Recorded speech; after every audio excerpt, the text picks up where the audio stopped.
Hello મિત્રો, good morning, જય માતાજી, હર હર મહાદેવ. મારા નવા બ્લોગમાં તમારું સ્વાગત છે. આપણે નીકળી ગયા છીએ જોગિંગ કરવા. જોગિંગ કરીને આવી ગયા ઘરે, થઈ ગયા નાઈ ધોઈને તૈયાર. આવા કાંક તૈયાર છે તો તૈયાર થઈને બેસી ગયા માતાજીની દિયાબત્તી કરવા. દિયાબત્તી કરીને આપણે બેસી ગયા સવારમાં નાસ્તો કરવા, બટેટા પૌવા ને પૂરી. પછી નીકળી ગયા કારખાના તરફ. છે તો આપણે ઉગી ગયો તો સુખનો સૂરજ.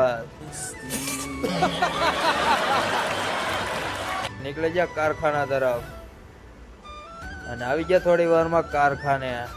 ત્યાં તો ઘડિયાળમાં જોયું છે તો 8 વાગી ગયા હતા. એટલે આપણે લઈ લીધો ગાયકામાં લોટ લઈને આવીને ઘંટિયા આવીને માતાજીનું નામ લઈને કરી દીધું. ધીમે ધીમે હીરા ગવાનું ચાલુ.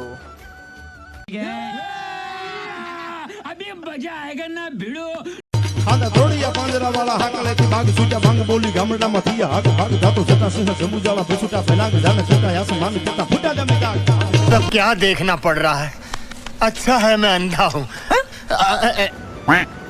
ત્યાં તો થોડીક વારમાં બપોર થઈ ગયો. એટલે આપણે ભાઈની ગાડીમાં બેન સુખ જવા દીધું ઘર બાજુ ગાડી.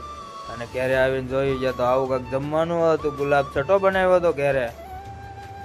A few moments later. તમે કારવીને પોરો ખાઈને ભાઈએ પાછી તડકાની જવા દીધી ગાડી કારખાના તરફ.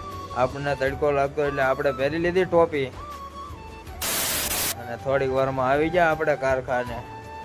લોટ લઈ આવીને આવી ગયા ઘંટીએ અને આપણે કરી દીધું હીરા ગવાનું ચાલુ. ત્યાં તો થોડીક વારમાં હવા 100 વાગી ગયા. એટલે આપણે લોટ લઈને વહી ગયા મેનેજર પાસે. આપણે જોવા મળ્યા આપણો હીરાનો ટોટલ જોઈને પછી આપણે ઉતરવા મળ્યા હતા દાદરા. કેમ કે આપણી વાટે ભાઈ બેહો હતો. એટલે આપણે બેસી ગયા ગાડીમાં, નીકળી ગયા ઘર તરફ. અને પછી ભાઈએ જવા દીધી રમરમાટી ગાડી. જો બ્લોગ ગમ્યો હોય તો લાઈક શેર અને સબસ્ક્રાઈબ કરી દેજો. જય માતા.